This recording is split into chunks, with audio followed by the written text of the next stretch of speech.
certeza. Maravilha, né? Além disso, o desenquadramento é necessário porque não há novo limite, né?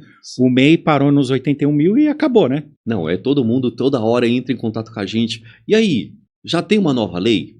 Eu já posso faturar até 180 mil? Porque o pessoal vem com umas histórias de 180, 160, tudo quanto é valor, 200 mil reais. E infelizmente, para o MEI, até o prezado momento, janeiro de 2025, até essa data, não tem qualquer tipo de alteração para o valor.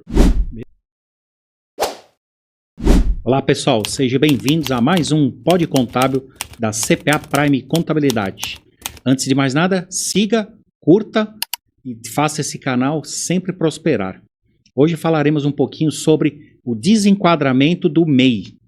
A cada dia que passa, mais empresas têm que desenquadrar. E para isso nós temos aqui o nosso gestor da CPA Prime Contabilidade, Marcos Pina.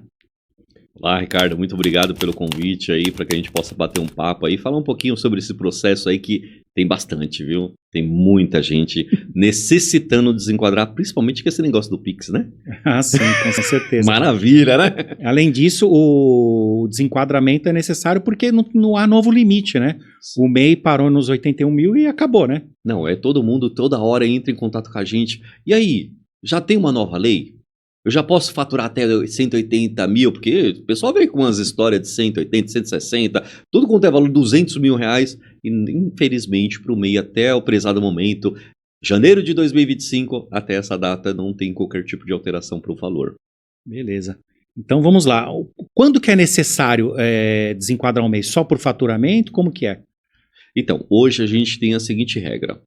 Faturamento é um corte principal em relação a isso. Então, hipoteticamente, que você tenha tido um faturamento em final de 2024 acima de 81 mil reais, o sistema automaticamente te tira do Simples Nacional. Não é um sistema automático, a gente fala automático, né? Mas a gente precisa entregar a declaração e aí se torna automático. Você não sai automaticamente do Simples Nacional assim, só porque você faturou e ele te tira. Não, você entrega a declaração e faz o processo. Nós temos que fazer tudo, tem que fazer na verdade. todo o processo. Então, assim, faturou acima de 81 mil, dentro do ano calendário 12 meses, aí no janeiro do ano seguinte você tem que estar fora do MEI. Você já vai ter que estar com uma empresa normal, Simples Nacional normal. Agora, quero colocar uma nova atividade. Aí você também tem, dependendo da atividade, ela te tira do MEI. Ah, quero ter uma sociedade em outra empresa. Também te tira do MEI. Então o MEI só pode ter uma empresa, só pode ser o MEI. Somente uma empresa. É o benefício que o governo te deu. Você não falou que você é um pequeno empresário? Se você é um pequeno empresário, por que você vai ter várias empresas? Você já não é mais um pequeno empresário. Então eu não posso ter outra empresa, não pode ser sociedade, não pode ser e não pode faturar acima de 81 mil. E não pode sair do país. Ah tá, se eu for residente. Se for residente fora do país também vai ser desenquadrado. Entendi. Maravilha. E não vai ser desenquadrado não só do MEI, do Simples também. outro problema. Outro problema, né? Tá, e quais os documentos que precisa para o desenquadramento? Hoje os documentos principais, tá? São os documentos da própria pessoa, RG, um comprovante de residência, o IPTU do local, porque em algumas prefeituras necessita ter o IPTU para que a gente possa fazer a viabilidade. A senha Gov é muito importante, porque hoje, para que eu possa fazer o desenquadramento, eu preciso acessar o sistema, fazer o desenquadramento e ali depois eu fazer a concretização do registro dele na junta comercial. Porque a partir do momento que você desenquadra do MEI, você perde aquele certificado do microempreendedor. Aí qual o documento que você vai ter? Teoricamente nenhum. Malemar, e você vai ter lá uma certidão de inteiro teor e alguns lugares pode não aceitar. Então por isso que a gente tem que fazer o registro da junta comercial de um documento para que você tenha um documento para apresentar como contrato social. É por isso que precisa realmente da entrada nos órgãos, né? Sim. Parece que o banco exige depois, né? O banco pede o contrato social e você acaba não tendo, é isso, Sim, né? A gente já teve bastante retórica de clientes assim, mas a certidão de inteiro teor não funcionou. Não funcionou porque ela é uma certidão, alguns lugares podem criar algumas barreiras em relação a isso, né? Entendi. Então não é simplesmente ir lá na Receita e só desenquadrar do MEI. Tem que fazer todo o processo. Sim. Por isso que precisa de todos esses documentos. Precisa desses documentos e a gente protocolar esse registro e aí você ter essa documentação de forma apta para ti. E aproveitar também, muitas vezes a gente aproveita esse momento para alterar o nome, tirar aquele CPF, os dados antigos tinha o CPF no nome da empresa, aparece aquele CNPJ na frente do nome da empresa, a gente tira e aproveita para deixar um pouco mais bonito o aspecto da empresa, né? Nome fantasia também, né? Que o MEI não pode. O nome fantasia aqui no MEI não tem, então isso aí tudo já ajuda para poder deixar a empresa, eu falo assim, com os documentos mais bonitos, né? Entendi. E depois disso, aí ele pode optar por tipo jurídico, né? O tipo de sociedade. E quais que tem depois do MEI? Sim. Quais os tipos? É assim, ó. O MEI, quando você faz o desenquadramento, ele vai automaticamente para o empresário individual. Ponto final. Você já desenquadra sendo um empresário individual.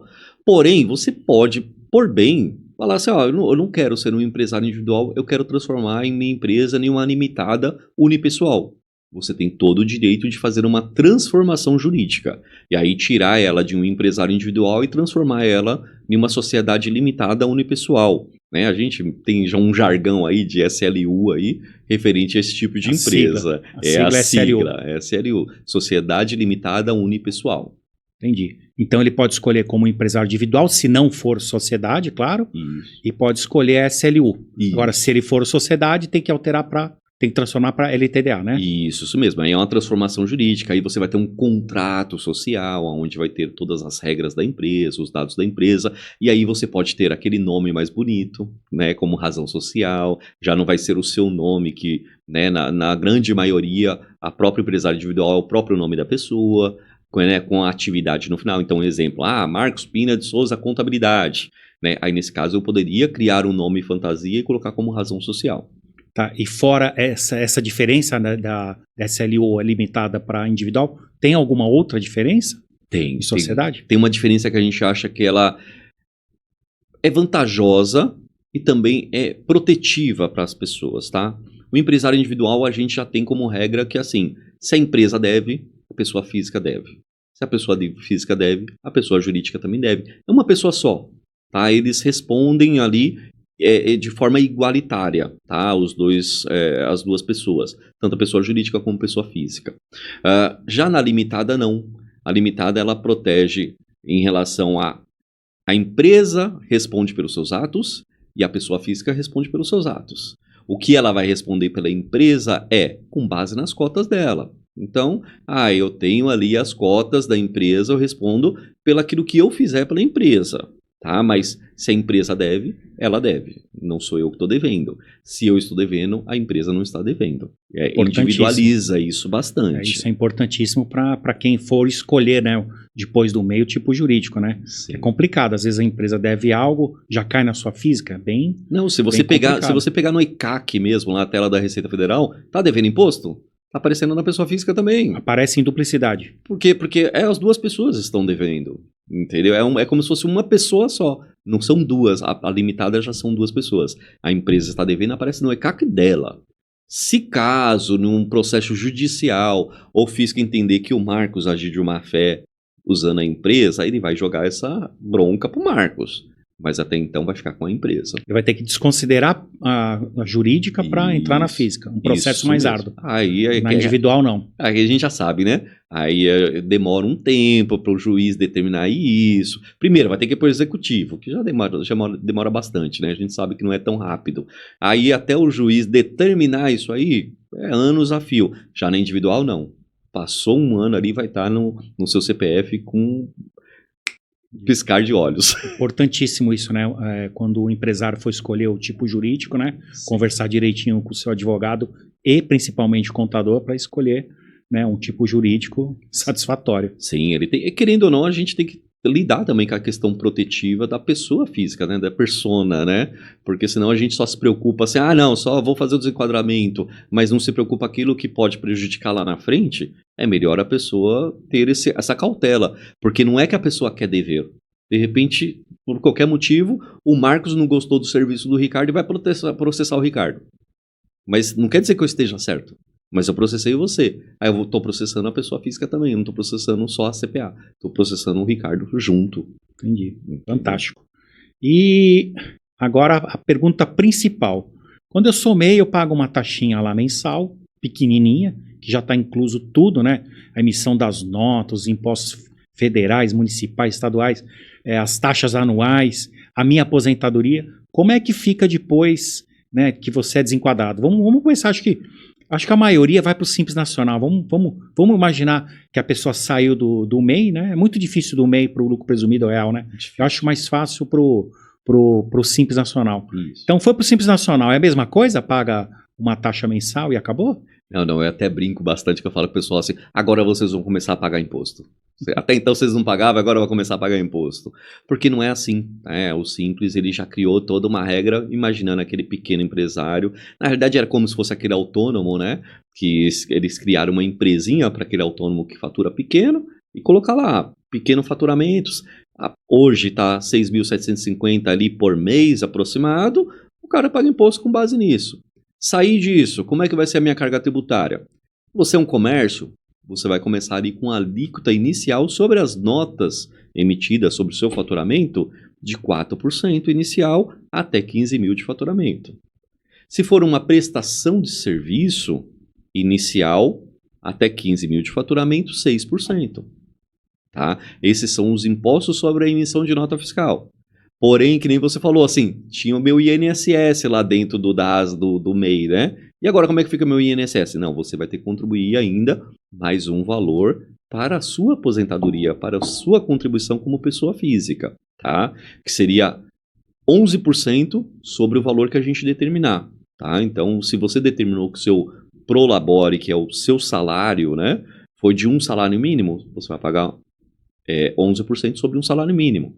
Determinei R$2.000, 11% sobre R$2.000 e dali por diante, tá? Mas aí você tem esses principais impostos, fora as taxas, que é a taxa anual da prefeitura, um certificado digital, a contabilidade, porque agora você precisa de uma contabilidade, tá? Certo, antes eu mesmo fazia minha declaração, pegava os impostos, Sim. E agora eu necessito a contratação de um contador. Porque pensa bem, você sabe fazer fechamento de impostos? Você sabe entregar a declaração mensal, declaração anual, REINF, DCTF Web. Então, são essas informações que a pessoa muitas vezes não visualiza, mas esse é o trabalho que a contabilidade ela tem que fazer ali nos bastidores. Entregar todas essas declarações, gerar o imposto e mandar para o cliente. Fora aquela consultoria. Tenho dúvida agora para emitir nota, né? Sim. O cliente está me questionando por causa de uma compra que eu fiz. Então, aí a contabilidade vai te ajudar em todos esses cenários. Perfeito. Então é isso aí. Deixa os contatos do escritório aí para entrar em contato contigo. Quem precisar de um desenquadramento ou tiver dúvida, né, tanto para MEI como para Simples Nacional. Maravilhoso. Pessoal, quem precisar tirar mais informação, de repente ainda ficou com alguma dúvida em relação ao processo do desenquadramento, você pode acessar o nosso site, que é www.cpaprimecontabilidade.com.br, ou pode nos chamar por telefone ou WhatsApp no telefone 11 5589 2517. 11 5589 2517. E a gente vai tirar todas as suas dúvidas e vai te apoiar e te ajudar nesse processo, tá bom? Maravilha. Então vamos lá. Não deixe de seguir a gente aí, seguir, compartilhar e curtir bastante. Obrigado, pessoal. Muito obrigado. Tchau, tchau. Até logo. Fechou.